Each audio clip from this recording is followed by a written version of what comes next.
दोस्तों, आज की वीडियो में हम आपको जॉन एलिया की ज़िंदगी के बारे में दिलचस्प हक़ाइक़ बताएंगे। हम आपको बताएंगे कि जॉन एलिया कौन है, इनके नाम में लफ्ज़ एलिया क्यों लिखा है। हम आपको जॉन भाई के ख़ानदान के बारे में भी बताएंगे और ये भी कि इनकी शादी किस मशहूर शख्सियत से हुई, इनके कितने बच्चे हैं और आज वो किस फील्ड में काम कर रहे हैं। जॉन ने अपनी ज़िंदगी का ज़्यादा हिस्सा एक कमरे में क्यों गुजारा, इस कमरे में ये दिन रात क्या करते थे, क्या जॉन एलिया मुल्हिद थे, इन्होंने यहूदियों का इल्म कबाला क्यों सीखा, जॉन का आगा खानियों से क्या ताल्लुक़ था, ये अल्लामा इकबाल की शायरी पर तनकीद क्यों करते थे, पाकिस्तान और इस्लाम से इनकी क्या दुश्मनी थी, जॉन एलिया महफिल में सबके सामने शलवार क्यों उतार देते थे। आज की वीडियो में हम जॉन भाई की ज़िंदगी के कुछ मुनफरिद पहलू आपके सामने पेश करेंगे। तो चलते हैं वीडियो की तरफ। नंबर 1, जॉन एलिया 14 दिसंबर 1931 को इंडिया के शहर उत्तर प्रदेश में पैदा हुए। इनके वालिद का नाम शफीक हसन एलिया था। वालिद को अदब से गहरा लगाव था, इसके अलावा वो नजूमी और शायर भी थे। नंबर 2, जॉन भाई को अरबी, अंग्रेज़ी, फ़ारसी, संस्कृत और इब्रानी पर मुकम्मल अबूर हासिल था। जॉन अमरोहा के शिया मदरसा सैयदुल मदारस के भी तालिब इल्म रहे। चूँकि जॉन एलिया ख़ुद शिया थे, इसलिए वो अपनी शायरी में कसरत से शिया हवालों का इस्तेमाल करते थे। हज़रत अली की ज़ात से इन्हें हुसूसी अक़ीदत थी और इन्हें अपने सैयद होने पर भी नाज था। नंबर 3, जॉन मारूफ सहाफ़ी, रईस अमरोहवी और फ़लसफ़ी सैयद मोहम्मद तकी के भाई थे। रईस अमरोहवी दानिश्वर, शायर और सहाफ़ी थे। इनको 22 सितंबर 1988 को कराची के इलाके गार्डन ईस्ट में वाक़ई अपने ही घर में कत्ल कर दिया गया था। सैयद मोहम्मद तकी पाकिस्तान के मुमताज़ फ़लसफ़ी, दानिश्वर, शायर और सहाफ़ी थे। 12 मई 1917 को अमरोहा में पैदा हुए। इनका इंतकाल 26 जून 1999 को कराची में हुआ। नंबर 4, जॉन एलिया की शादी कालम निगार ज़ैदा हिना से हुई थी। जॉन की पहली मुलाकात इनकी अहलिया ज़ैदा हिना से एक अदबी रिसाले के दफ्तर में हुई। ज़ैदा हिना ख़ुद उर्दू की मुसन्निफ़ा थी। दोनों को एक दूसरे से मोहब्बत हुई और यूँ इनकी शादी हो गई। ताहम इनकी अहलिया ज़ैदा हिना ने इस हवाले से भारत में एक इंटरव्यू दिया, जिसके मुताबिक मेरी और जॉन साहब की शादी बामी रज़ामंदी और पसंद की बुनियाद पर हुई। उन्होंने इंकशाफ किया कि शादी के बाद जल्द ही मैं इस नतीजे पर पहुंची कि हम दोनों का एक दूसरे के हवाले से फ़ैसला गलत था। जॉन को सिर्फ़ ऐसी बीवी चाहिए थी जो इनके घर का ख्याल रखे। ज़ैदा हिना ने बताया कि शादी के बाद घर चलाने की सारी ज़िम्मेदारी मुझ पर आ गई, क्योंकि जॉन साहब थोड़ी मुख्तलिफ तबीयत के आदमी थे, लिहाजा कोशिश के बाद भी हमारी ना बन सकी। दोनों के दरमियान 1980 में तलाक़ हो गई। जॉन साहब अपनी बीवी और बच्चों से बहुत मोहब्बत करते थे, लेकिन वो हद दर्जा लापरवाह थे। वो बहैसियत शोर एक नाकाम शोर और बहैसियत बाप भी एक नाकाम बाप साबित हुए। वो घरेलू जिम्मेदारियां निभा न सके। जॉन इस हद तक लापरवाह थे कि बाज़ार से सब्ज़ी तक नहीं लाते थे। नंबर 5, जॉन एलिया और ज़ैदा हिना के 3 बच्चे पैदा हुए, जिनके नाम अली ज़ारियून, फ़ाइनीना फ़रनाम और साइना एलिया हैं। अली ज़ारियून वालिद के नक्श कदम पर चलते हुए शायर ही बने, जबकि एक बेटी साइना एलिया फ़ातिमा जिन्ना यूनिवर्सिटी में असिस्टेंट प्रोफेसर हैं। नंबर 6, जॉन एलिया उदास तबीयत के मालिक थे। सबसे पहला दुख इनको हिजरत का था। जॉन इंडिया से पाकिस्तान नहीं आना चाहते थे, ताहम बाद में भाई रईस अमरोहवी के कहने पर पाकिस्तान आ गए। भाई रईस के कत्ल और बीवी से तलाक़ के बाद ये मुकम्मल तौर पर एक कमरे में महदूद होकर रह गई।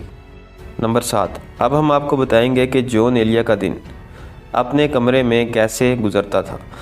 मारूफ हुसैन, जिन्होंने जॉन के साथ कुछ वक्त गुजारा, जॉन एलिया की रूटीन यूँ बयान करते हैं। शाम होते ही भाई जॉन ने शेव बनाने के बाद वाशरूम का रुख किया, हाथ मुंह धोकर कमरे में आए और बाल बनाने लगे।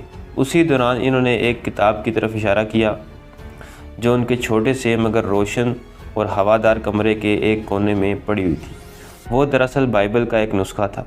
मैं समझ गया कि आज फिर कुछ लिखवाएंगे। नुस्खा उठाते हुए देखा कि उनका एक हाथ उनके पलंग के नीचे जा रहा है और अब एक बोतल उनकी गिरफ्त में है। बेटे ज़रा पानी तो दो। वो अपनी ज़िंदगी की एक और शाम का जाम छलकाने के लिए तैयार थे। मैंने देखा तो कमरे में पानी की बोतल कहीं नहीं थी वहाँ एक गिलास ज़रूर रखा हुआ था, लेकिन वो भी अब भाई जॉन के हाथ में था। वो यकीनन उसमें कुछ उंडेलने का इरादा रखते थे। भाई जॉन गिलास नहीं है। और मैं अपनी बात मुकम्मल ना कर सका। वो चिड़चिड़ा कर बोले, छोड़ो यार, वहाँ बाल्टी में मगा होगा, वहीं नल से पानी भरो इसमें और ले आओ। उन्होंने बाथरूम की तरफ इशारा किया। मैंने जुरजुरी सी ली, लेकिन कुछ हिचकिचाहट के साथ वही किया जो उन्होंने कहा था। अब वो पीने के साथ अपने शेरी मजमूए का पेश लफ्ज़ भी लिखवा रहे थे, यानी का।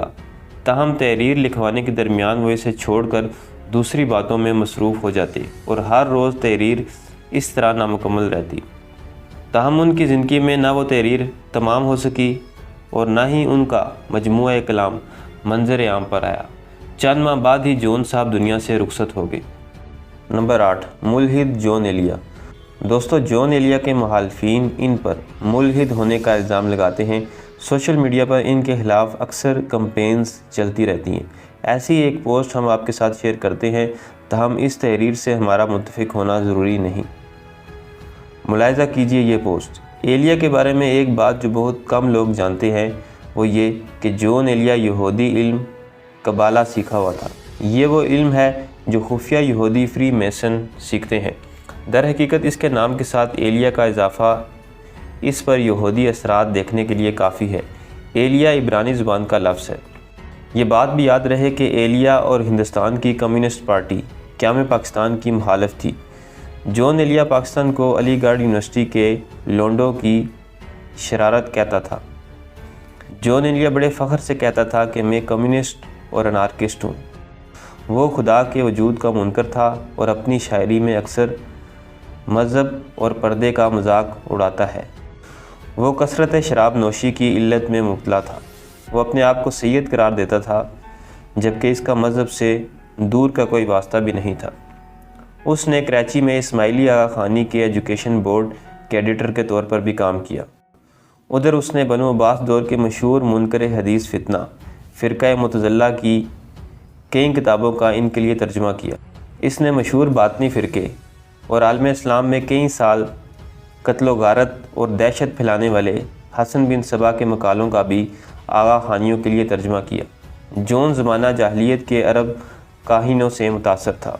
वो जब भी मौका मिलता इल्लामा इकबाल को शदीद तनकीद का निशाना बनाता।